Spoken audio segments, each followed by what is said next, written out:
Welcome to Burlap Teachers. Enjoy the video. You start by signing into your parent Google account. Make sure you use the account that manages the child. Once signed in, open Family Link on the laptop or visit the Family Link web console. Make sure the child's device is online and appears in your list so you can change settings. If the device isn't visible, check its connection and that the child is signed into their Google account.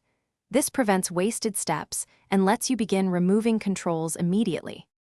Once the child profile is selected, go to Controls and then Device Settings. You'll see app permissions, filters, location, and bedtime options. You should turn off each restriction you want removed, toggle filters, disable bedtime limits, and allow previously blocked apps. Make sure to review web and app restrictions separately, some live under content filters while others sit in app monitoring.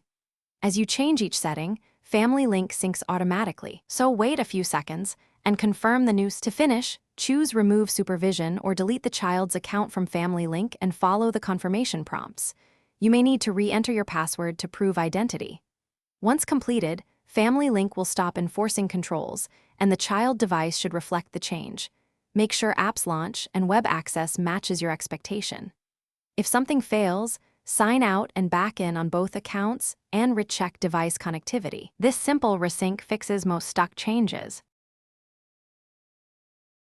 Thanks for watching. Consider subscribing if this video helped you.